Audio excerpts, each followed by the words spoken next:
예수님께서 십자가를 지시기 위해서 예루살렘으로 입성하셨던 종려주일입니다. 이 예배에 나오신 여러분을 예수님 이름으로 환영합니다. 이 옆에 계신 분들하고 인사를 나누겠습니다. 혈연 가정과 복음의 가정이 더 진합니다. 진심으로 마음을 담아서 인사하겠습니다. 혈연 가정보다 복음의 가정이 더 진합니다. 할렐루야, 아멘. 예수님께서 여러분 잘 아시죠? 무죄하신 분입니다. 아무런 죄도 없으신 분이 정말 우리의 죄를 사해 주시기 위해서 그 고통의 십자가를 지셨습니다. 그리고 예수님께서 그 십자가 사건을 통해서 우리를 잊히시고 우리를 값을 주시고 사셨습니다. 그래서 우리의 삶은 나의 것이 아니라 바로 예수님의 것입니다. 이 시간 우리가 그렇게 주님 앞에 고백하며 나가는 시간이 됩니다. 주님, 내가 십자가 안에서 나를 죽이게 하시고 오직 나의 삶 속에 예수 그리스도만 사랑하시는 역사가 있기를 원합니다. 이 시간 찬양을 통하여 하나님 앞에 고백하며 나가겠습니다. 십자가, 십자가. 십자가, 십자가, 그 위에 나 죽었네. 그 사랑 내 속에 강같이 다시 한번 고백합니다.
자는 육신의 일을, 영을 따르는 자는 영의 일을 생각하나니 육신의 생각은 사망이요 영의 생각은 생명과 평안이니라.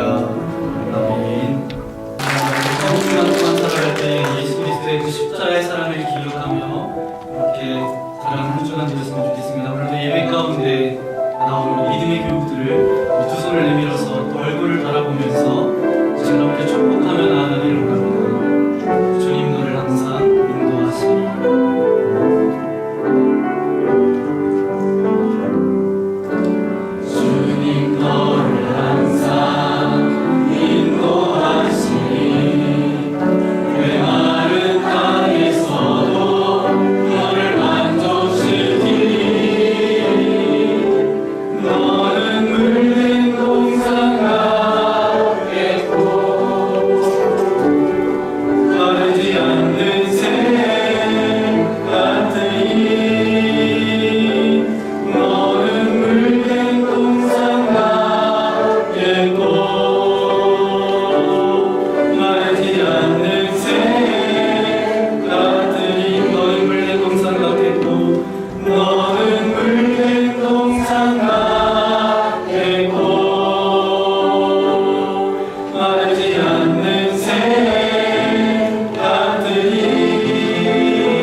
오늘 주시는 하나님의 말씀 함께 찾아보기로 합니다. 구약성경 출애굽기 20장 15절 말씀 함께 읽을 텐데요. 한 절 말씀입니다. 함께 한 목소리로 읽기 원합니다. 도둑질하지 말라. 다시 한번 읽어볼까요? 도둑질하지 말라. 네, 계속해서 10계명 말씀을 나누고 있는데 오늘 8번째 계명 도둑질하지 말라. 제목은 노동의 거룩이라는 제목으로 하나님의 말씀을 함께 나누기 원합니다. 옛날에 어떤 한 임금이 있었습니다. 신하들에게 다음과 같은 명령을 내렸어요. 조정의 신료들은 지금부터 이 세상을 살아가는데 성공의 비결을 알아오시오. 이렇게 명령을 냅니다. 정한 기간 동안 각계각층의 유명한 성공했다라고 하는 사람들을 찾아가서 성공 사례들을 모아가지고 이제 책으로 만들어서 가지고 왔는데 옛날에 수레죠. 그 수레를 가득 채웠다라고 합니다.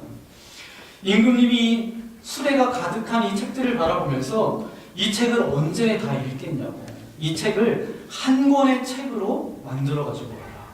그래서 이 수레 한 수레에 가득한 이 수많은 책들을 한 권의 책으로 엮는데도 굉장히 힘들더라고요. 근데 책이 두꺼워졌어요. 그래서 한 권의 책으로 만들어 가지고 임금 앞에 가져갑니다.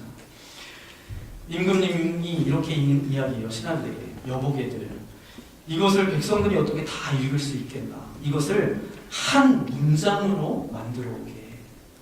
그래서 이제 그 한 권, 굵었던 한 권의 책을 한 문장으로 요약해 가지고 옵니다. 그 요약의 내용이 뭐냐 하면 세상에 공짜는 없다. 여러분 공짜 좋아하시나요? 안 좋아하세요? 안 좋아하시면 뭔가 상처가 있으시는 분들 같아요. 네. 공짜가 얼마나 좋은지 우리가 쓰는 속담 중에 이런 속담이 있죠. 공짜라면 뭐도 먹는다고요? 네, 양잿물도 먹는다는 거죠. 공짜라면 무엇이든지 가리지 않고 한다라는 것입니다. 이게 얼마나 무서운 얘기인가요? 공짜라면 내 목숨을 담보할 만큼 좋아한다라는 그런 얘기지 않습니까? 공짜라면 어떤 고통이 있어도 참을 만큼 우리의 본성 가운데 공짜를 좋아한다라는 거예요. 단순히 우리나라 사람만 공짜를 좋아할까요? 그렇지 않습니다. 사실 공짜는 우리 모든 인간이 갖고 있는 본성입니다. 그런데 이것은 어떤 본성이냐 하면 죄로 오염된 본성 가운데 하나입니다. 내가 땀 흘려 일하지 않고 수고하지 않고 뭔가 얻으려고 하는 이 공자의 본성, 이 죄에 오염된 우리 본성에다가 다양한 다른 죄의 본성들이 합해져서 이것이 어우러져서 합력해서 선을 이루는 것이 아니라 합력해서 악으로 나오는 것 중에 가장 추악한 악이 무엇인가 하면 이 8번째 계명, 뭐라고요? 도둑질 하지 말라라는 것입니다. 그래서 오늘 하나님께서 우리에게 말씀하고 계신 거예요. 하나님께서 당신들의 자녀들에게, 하나님께서 당신의 우리 하나님을 믿는 자녀들에게도 하시는 말씀이지만, 부모된 우리도 자녀들에게 갖는 꿈이 있어요. 기대가 있어요. 소망이 있어요. 그런가요?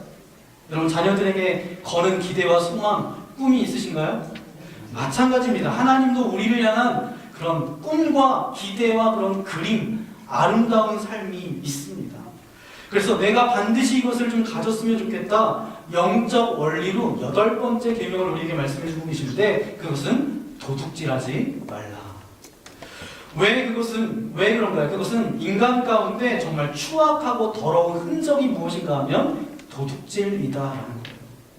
여러분, 불안당이라는 말 들어보셨나요? 불안당은 뭐냐 하면 한마디로 때를 이루어서 도둑질하는 집단을 가리켜서 말하는 것이죠. 이 불안당의 한자로, 이 한자가 무슨 한자냐 하면 땀 한자입니다. 그러니까 말 그대로 무엇인가 하면 불안당은 땀 흘리지 않는 자들이라는 거죠. 남들이 땀 흘려 일해놓고 열매를 맺었는데 자기들은 땀 흘리지 않고 그 열매를 빼앗는 자들이 불안당이라는 거죠. 이것은 다른 말로 이야기하면 열매를 이제 얻으려면 열심히 땀을 흘려서 열매를 거둬야 되는데, 이것은 하나님의 창조의 질서를 교량시키는 거예요. 그래서 하나님께서 만들어 놓으신 이 아름다운 세상을 어지럽히는 것입니다. 성경은 이 노동에 대해서 굉장히 중요하게 말씀하고 있어요. 아주 특별하고 중요한 가치가 있다라고 성경이 그렇게 말씀해주고 있습니다. 그래서 성경에 보면 건강한 수고와 건강한 노동, 이것이 하나님의 자녀들이 이 땅 가운데 살아가야 될 그런 삶의 모습임을 우리에게 알려주고 있습니다.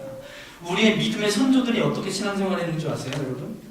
교회에서 정말 하나님 앞에 정말 진정한 예배를 드렸습니다. 교회 안에서만 진정한 예배를 드린 것이 아니라 저들이 삶의 자리에서도, 일터에서도 그렇게 하나님 앞에 예배를 드렸습니다. 정말 최선을 다해서 하나님 앞에 예배를 드렸어요.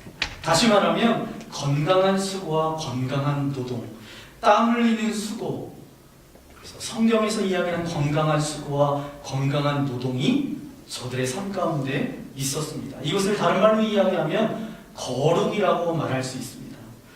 거룩은 무엇인가 하면 이 땅 가운데 우리가 정말 거룩한 모습으로 살아가야 되는데, 이 거룩의 모습은 어떤 것이냐 하면 하나님께서 허락하신 재능과 달란트를 갖고 하나님께서 허락하신 그 삶의 자리에서 정말 수고하고 땀 흘리고 건강하게 노동하고, 그것이 정말 거룩한 인생이고 하나님의 거룩한 백성이다. 여러분, 믿으십니까? 그것이 바로 하나님의 영광 가운데 거하는 인생일 것이에요.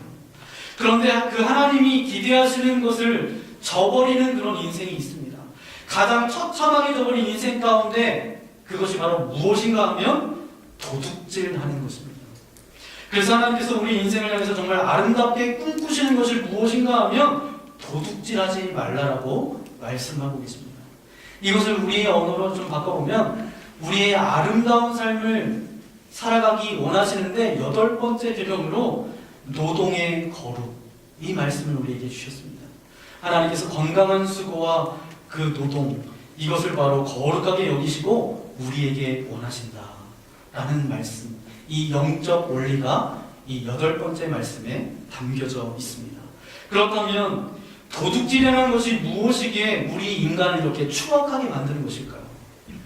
첫 번째, 우리 다 함께 고백해 볼까요? 시작! 도둑질은 하나님의 아름다운 형상을 파괴하는 것입니다. 네, 도둑질은 하나님의 아름다운 형상을 파괴하는 것이에요. 도둑질한다는 것은 하나님을 무시하는 불신앙이기 때문입니다. 그러니까 도둑질은 그 자체가 불신앙이에요. 하나님을 인정하지 않고 하나님을 무시하는 거예요. 여러분 도둑질은 언제 하죠? 잘 모르시나요? 여러분 도둑질을 하지 않으셔서 잘 모르시겠지만 도둑질은 언제 합니까? 사람이 보지 않을 때입니다. 주인이 한눈 팔 때 합니다.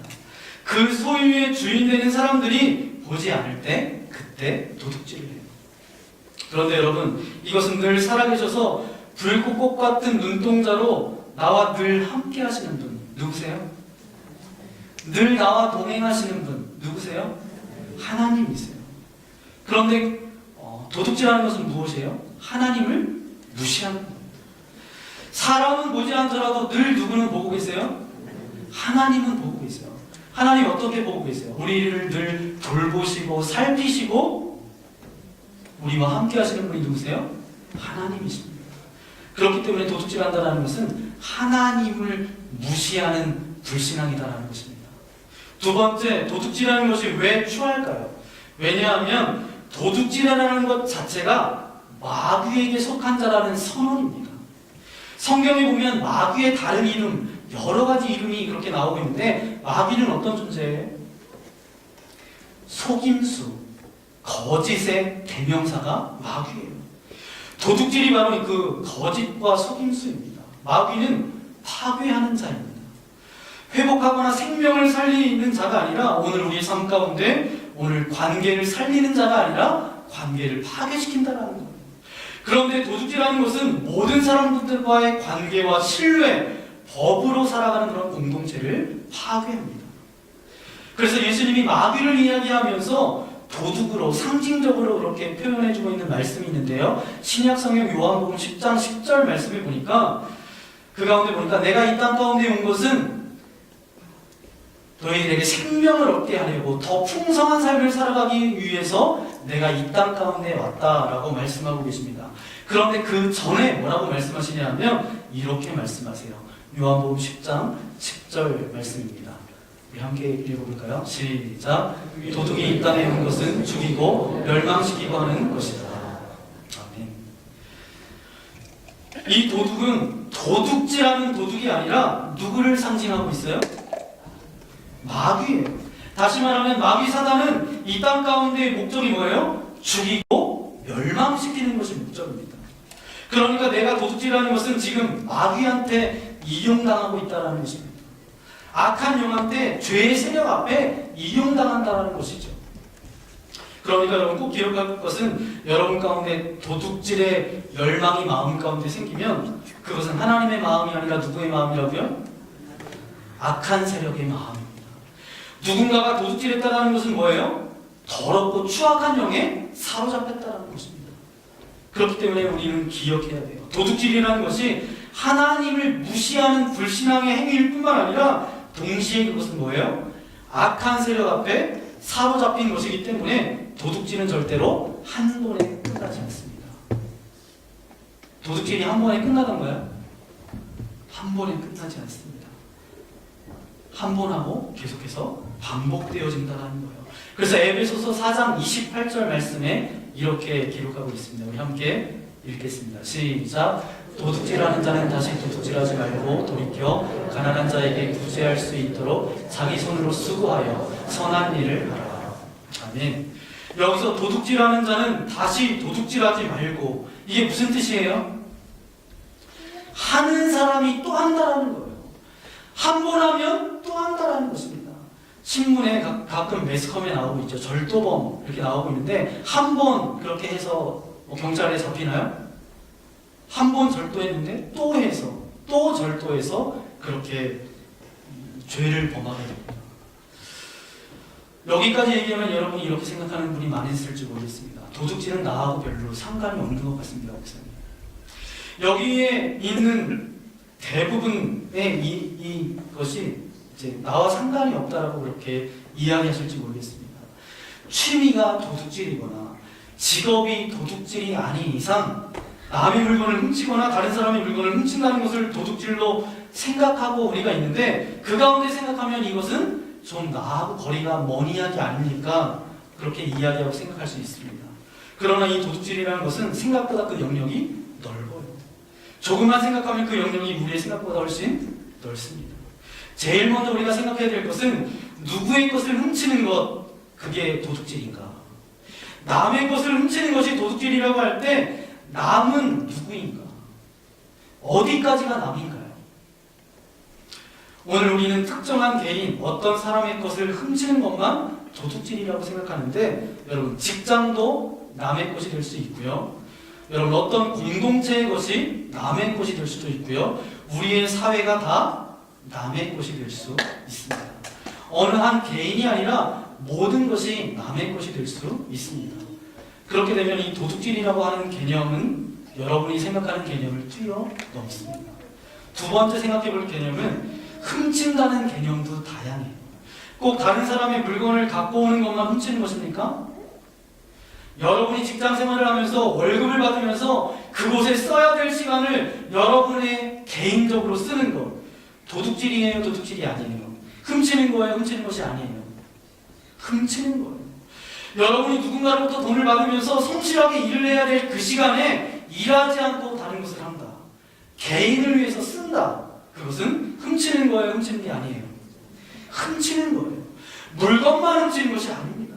그 사람의 아이디어를 훔치거나 그 사람의 어떤 정보를 훔치거나 아니면 어떤 사람의 이름을 도용하거나 별로 알지 못하면서도 잘 안다라고 이야기하는데 그 사람의 이 이름을 이용한다는 거예요. 훔치는 거예요, 훔치지 않는 거예요? 훔치는 거예요. 그렇게 보면 이 도둑질로부터 자유로울 사람은 거의 없습니다. 거기에다가 하나님의 것을 훔치는 것까지 여러분 생각한다면 하나님께서 우리에게 주신 은혜가 있어요. 그 많은 재능들이 있어요. 그런데 그것을 아름다운 기회와 축복으로 그렇게 사용하지 않고 낭비하고 땅에 묻어버린다라면 그것은 하나님의 것을 도둑질하는 것입니다. 그렇기 때문에 도둑질에서 자유로울 사람은 아무도 없습니다. 그러면 우리가 두 번째 우리가 고백하겠습니다. 두 번째, 이 도둑질이 무언가? 시작. 도둑질은 행위의 문제가 아니라 마음의 문제입니다. 사실 이 도둑질은 마음으로부터 시작됩니다. 우선 마음속에 뭐가 생기죠? 욕심이 생겨요. 그리고 마음속에 그 욕심을 채우고자 하는 열망이 일어납니다. 나아가 마음속에 도둑질을 감행하겠다라는 결심이 생겨요. 그 이후에 도둑질을 하는 것이죠. 그래서 우리 마음을 지키는 일이 중요합니다. 성경에는 이렇게 이야기해요. 무릇 지킬 만한 것 중에 너희의 무엇을 지키라고요? 마음을 지켜라. 마음속의 욕심을 제거해야 됩니다. 욕심이 생기면 그것을 빨리 제거해야 돼요. 마치 텃밭에 나오는 그런 잡초같이 그것을 빨리 제거해야 됩니다. 그리고 욕심을 채우고자 하는 열망이 일어나지 못하도록 도둑질을 감행하고자 하는 그런 결심이 서지 않도록 우리의 마음을 잘 살펴야 합니다. 여러분, 중요한 것은 우리가 도둑질하지 않는 좋은 습관을 몸에 배게 하는 일입니다. 사소한 도둑질이라도 처음부터 하지 않도록 습관을 키워야 한다는 것이죠. 범죄 심리학에 이런 용어가 있습니다. 깨어진 유리창 이론이라는 이론이 있어요. 깨어진 유리창을 그대로 방치하면 그 지점을 중심으로 해서 범죄가 확산된다는 이론입니다. 다시 말하면 낙서나 유리창이 파손된 것 같은 그런 경미한 범죄를 방치하게 두면 결국은 큰 범죄가 일어난다는 거예요. 그래서 1994년 뉴욕시에서 이 이론을 적용합니다. 그래서 뉴욕의 지하철에 지저분한 그런 낙서들을 지우기로 결정을 합니다. 워낙 낙서가 방대하니까 그것을 2년 동안 지웠다라는 거예요. 2년 동안 지우다 보니까 예산이 굉장히 많이 들었어요. 돈이 굉장히 많이 들었어요. 그래서 사람들이 이렇게 이야기했습니다. 쓸데없는데 돈을 낭비한다라고 원망하는 사람이 굉장히 많았습니다. 그러나 낙서를 지우는 도중에 지하철 범죄가 눈에 띄게 줄기 시작합니다. 그리고 낙서를 다 지운 후에 살펴보니까 범죄율이 75%나 줄었다는 거예요. 그렇습니다. 유리창이 깨지고 낙서가 많아지면 범죄할 환경이 조성되어집니다. 사람들은 거리낌 없이 죄를 저지르게 되죠. 그래서 유리창이 깨어지지 않게 하는 일이 중요합니다. 만일 유리창이 깨어졌으면 바로 유리창을 교체해야 합니다. 낙서도 마찬가지예요. 여기저기 건물에 생기지 않아야 합니다. 만일 낙서가 생겨났다면 그것을 바로 지워야 합니다. 우리 속담에 이런 속담도 있죠. 바늘도둑이 소도둑된다는 말도 있습니다. 사소하고 경미한 도둑질이라도 일어나지 않게 하는 일이 중요하다는 겁니다. 그리고 만약 사소한 도둑질이라도 저지르게 된다면 정직하게 시인하고 철저하게 배상해야 된다는 것이죠. 그래서 우리 자신 안에 있는 도둑질의 습관이 자리 잡지 못하도록 하는 일이 중요합니다.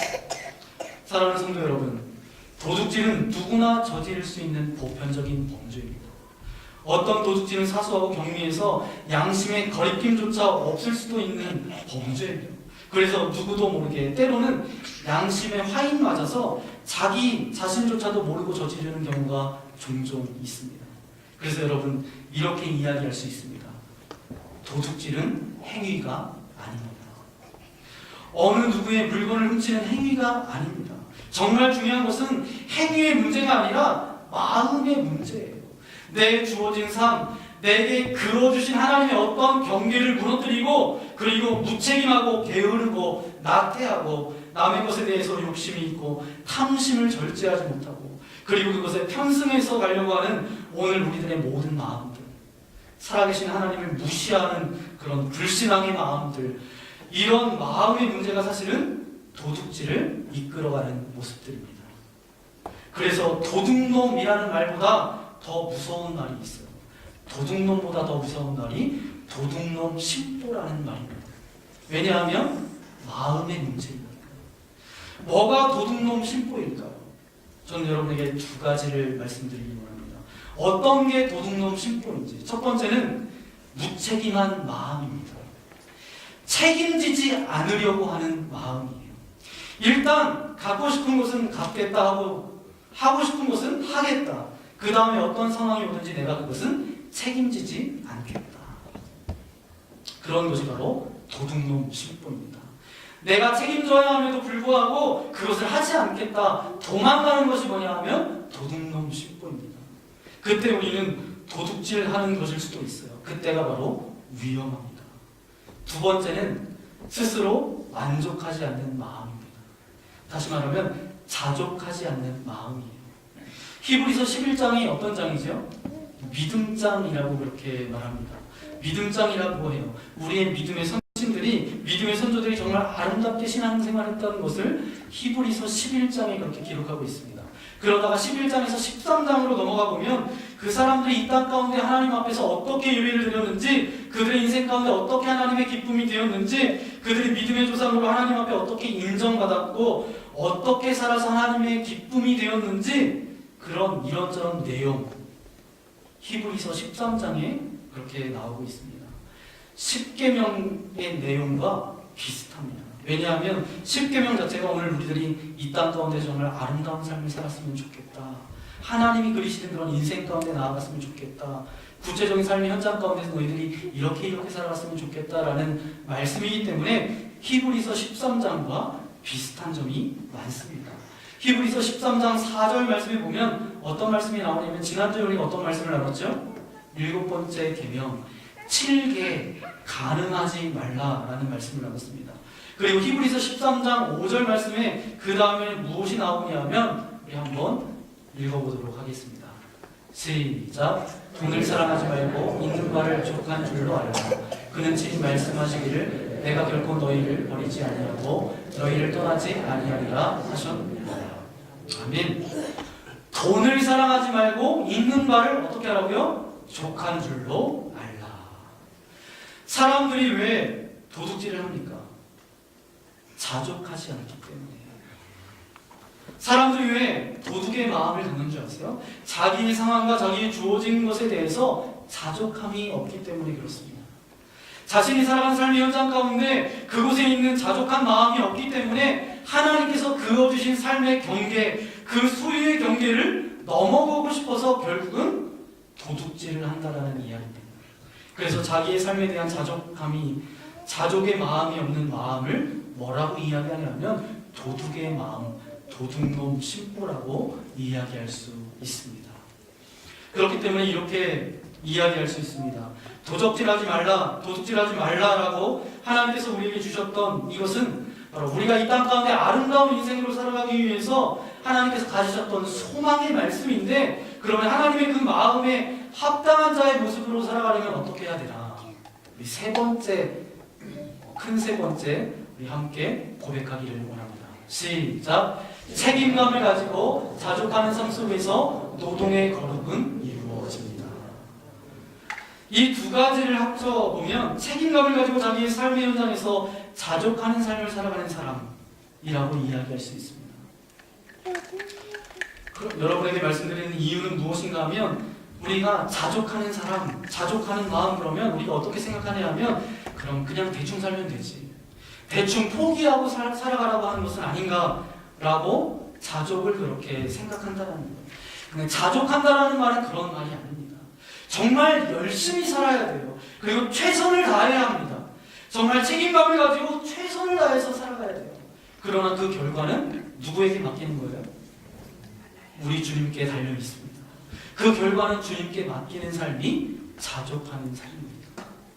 하나님께서 허락하신 삶의 자리에서 그의 삶의 경계를 열심히 지키면서, 그리고 주신 것을 최선을 다해서 땀 흘리고 수고하고 건강한 노동과 수고를 통해서 기쁨을 맛보고, 그래서 그곳에서 살아가면서 그 상황이 어떠한 상황이든 간에 그 상황이 내 계획대로 흘러가지 않아도 그곳에서 하나님께서 나를 부르신 이유가 분명히 있겠지, 이곳에 뭔가 하나님께서 기대하시는 바가 있겠지 생각하면서 땀 흘리고 수고하고, 그래서 얻은 것을 가지고 내 필요만 채우는 것이 아니라 남을 도와주기도 하고 하나님의 기쁨이 되는 삶을 살기도 하고 하나님께 영광 올려드리는 삶을 살아가는 것, 이게 도둑질하지 말라라고 하면서 하나님께서 주신 그 그림 가운데 살아가는 인생입니다. 저와 여러분이 그런 인생 되기를 예수님의 이름으로 간절히 축원합니다. 오늘 우리는 자꾸 이 땅 가운데 살아가면서 열매만 보려고 해요. 결과만을 생각한다는 것입니다. 그런데 하나님께서 오늘 우리에게 원하시는 것은 뭐예요? 마음의 동기를 중요하게 생각하세요. 그 과정도 중요하게 생각하십니다. 성경을 읽기 위해서 여러분이 만약에 촛불을 훔친다라고 하면 그것이 여러분 괜찮다라고 생각하십니까? 성경을 읽기 위해서 내가 촛불을 훔쳤다라는 것, 내가 성경을 너무너무 읽고 싶은데 너무 어두워요. 그래서 촛불을 훔쳤다라는 것, 이것이 괜찮을까요? 괜찮지 않을까요? 괜찮지 않아요. 이것은 죄입니다. 어떻게 명분을 대도, 어떠한 명분을 대도 그것은 죄입니다. 명분이 아무리 있어도 남의 것을, 오늘 하나님께서 정해놓으신 경계를 넘어가는 것은 도둑질이에요. 그래서 하나님께서 오늘 우리에게 영적인 원리로 말씀해 주신 것은 무엇입니까? 너희들의 삶의 경계를 넘어가지 말아라. 그 안에서 책임감을 가지고 자족하는 마음을 갖고 살아가라. 여러분 기억하십시오. 도둑의 마음 가운데 있는 사람은요, 절대로 행복할 수가 없습니다. 도둑질은 무엇을 다 훔칠 수는 있지만 행복을 훔칠 수는 없습니다. 행복은 쟁취하는 것이 아니에요. 행복의 근원이신 분이 누구세요? 하나님이세요. 하나님이 나와 함께 하실 때 그 행복도 가능합니다. 하나님이 나와 함께 하시고 나를 늘 돌봐주시면 우리 안에 행복할 수 있어요. 그러면 그 행복을 가지고 우리가 많은 사람들과 함께 살아갈 때 그 행복도 전이 되고 나눠질 수 있습니다. 그렇기 때문에 어떠한 경우에도 책임감과 자족이라고 하는 이 두 단어가 빠진 삶은 그 가운데 절대로 행복이 있을 수가 없습니다. 그래서 하나님의 자녀들이 하나님께서 말씀하고 계시는 거예요. 도둑질하지 말아라. 여러분 살아가면서 삶 가운데 수많은 유혹이 있을 것입니다. 정말 많은 유혹이 있을 거예요. 수고하지 않고 거룩한 노동의 거룩 없이 불로소득으로 얻으려고 하는 그런 마음들이 우리의 마음 가운데 있습니다. 그리고 일하지 않고 뭔가 얻고 싶은 그런 유혹들이 우리 가운데 굉장히 많습니다. 왜요? 그게 죄된 세상 가운데 우리들을 유혹하는 대부분의 유혹입니다. 그때마다 여러분 정말 생생하고 분명한 음성으로 오늘 제가 여러분에게 주셨던 이 메시지를 분명히 기억하십시오. 도둑질하지 말라. 삶의 경계를 건강한 수고와 건강한 노동의 거룩 없이는 넘어가지 말아라. 그것은 하나님을 무시하는 불신앙이고 사람에게 이용당하는 것일 뿐만 아니라 악한 영에게 이용당하는 것입니다. 저는 여러분이 어떤 상황 가운데서도 어떤 형편이 있든지 아무도 그곳에서 그런 고백을 하지 않더라도, 누구도 그곳에서 그렇게 살아가지 않더라도 그곳에서 책임감을 가지고 자족하는 마음을 가지고 살아나가는, 노동의 거룩을 펼쳐나가는 거룩한 주님의 자녀들이 되시기를 예수님의 이름으로 간절히 축원합니다. 하나님께서 오늘 우리에게 원하시는 삶이 어떤 삶이라고요? 도둑질하지 말라. 노동의 이 거룩, 하나님을 무시하는 불신앙, 어떤 악한 명에게 이용당하는 인생이 아니라 어떤 형편이 있다 하더라도 그곳에서 불러주신 그 부름의 사명 가운데 책임감을 가지고 자족하는 인생이 되어라. 저는 여러분 그런 인생 되기를 예수님의 이름으로 간절히 축원합니다. 이 시간 함께 기도하며 나옵니다.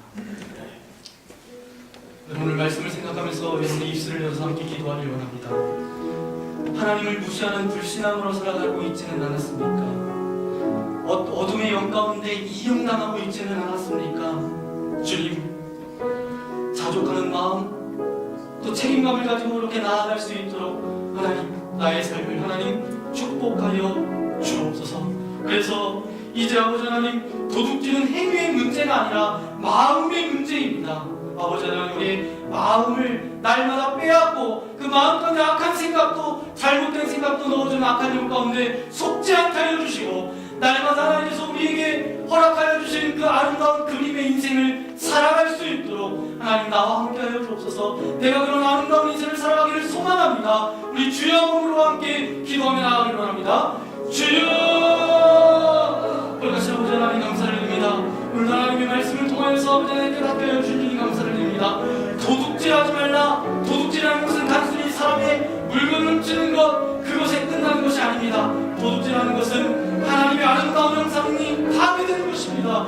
도둑질이 하나님의 아름다운 형상이 파괴되는 것인데, 아버지 하나님, 주 가운데 아름다운 형상을 아버지 잃어버리지 않도록 동행하여 주시고, 도둑질은 행위의 문제가 아니라 마음의 문제입니다. 우리의 마음 가운데 아버지 하나님께서 함께하여 주셔서 우리의 마음을 빼앗기지 않도록 동행하여 주시고, 우리의 마음을 늘 지킬 수 있도록 동행하여 주시고, 하나님께서 허락하여 주신 그 사명의 자리에서, 내가 직장에서 열심히 일해야 될 그 시간에 개인적으로 내가 그 시간을 쓴다라고 한다면 그것은 도둑질을 하는 것입니다. 아버지 하나님, 하나님 주신 은사와 달란트를 하나님의 뜻대로 사용하지 않는 것, 땅에 묻어버리는 것, 그것도 도둑질하는 인생입니다. 아버지 하나님, 우리가 도둑질하는 인생 되지 않기를 소망합니다. 나아가서 책임감을 가지고 자족하는 삶, 노동의 거룩을 펼칠 수 있는 주님의 거룩한 자리를 내릴 수 있도록 주께서 인도하여 주옵소서. 그래서 우리 삶의 흔적 가운데, 삶의 자리에서 늘 주님의 기쁨이 되게 하여 주시고, 주님께서 원하시는 아름다운 인생을 살아갈 수 있도록 우리와 함께하여 주옵소서. 그렇게 이끌어가실 것을 믿고 감사를 드리오며 우리 구주 예수님 이름으로 간절히 기도하옵나이다. 아멘. 이 시간 함께 찬양하며 나아가기를 소망합니다. 우리 마음을 지키라고 그렇게 말씀하고 계시는데, 우리의 마음을 정금과 같이 또 정결케 하여 주옵소서. 이것은 내가 할 수 있는 일이 아닙니다. 하나님만이 하실 수 있고, 하나님이 나와 함께 하여 주실 때 우리의 마음이 정결케 될 수 있고, 그 마음을 가지고 살아갈 수 있습니다. 우리 나의 마음을 함께 찬양하며 나아가기를 소망합니다. 나의 마음을 정금과 같이 정결케 하소서. 나의 마음을 정금과 같이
그림대로 살아가기를 원합니다.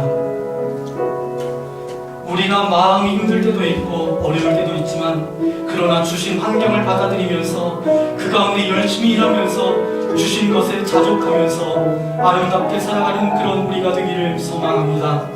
어떤 상황 가운데서도 도둑질하지 말라는 그 음성을 기억하게 하여 주옵소서. 그리고 정말 주님 앞에서 그렇게 살아갈 수 있는 인생 되게 하여 주옵소서.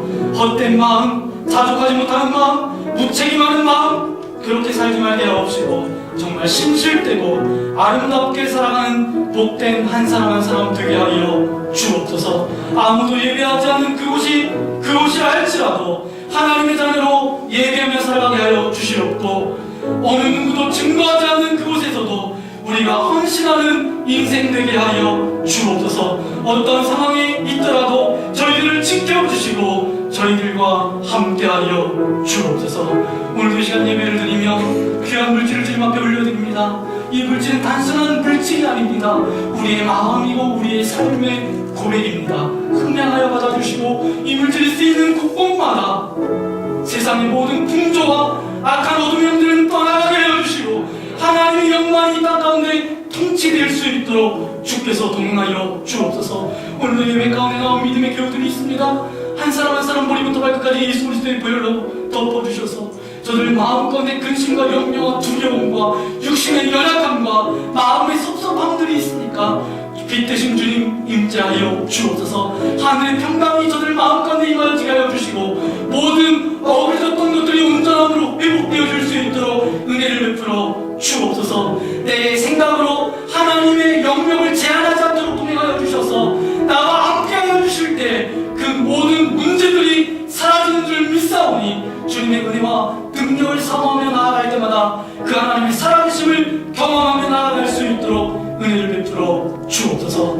하나님께서 펼치신 아름다운 인생을 살아 나아가기를 소망하오니 이곳에 있는 모든 인생이 그런 축복된 인생 되게 하여 주옵소서. 이제는 이 땅 가운데 찾아오셔서 우리를 너무도 사랑하셔서 자신의 몸을 십자가에 내어주신 예수 그리스도의 크신 은혜와 하나님 아버지 넓으신 사랑하심과 성령님의 위로 교통 함께하여 주심이 오늘도 하나님의 말씀을 통하여서 도둑질하지 말라, 하나님을 무시하거나 내 마음 내 뜻대로 살아가며 하나님이 주신 은사와 달란트를 땅에 묻고 살아가는 그런 인생이 아니라 이제 하나님의 아름다운 그 그림 가운데 살아가기를 소망하는 주님의 사랑하는 아들, 딸들 머리머리 위에 저들의 가정과 직장과 교회와 이 나라 이 민족과 또 세계 여러 곳에서 주의 복음을 증거하는 선교사님의 가정과 사역지 위에 이제부터 영원토록 함께하옵시기를 간절히 축원하옵나이다.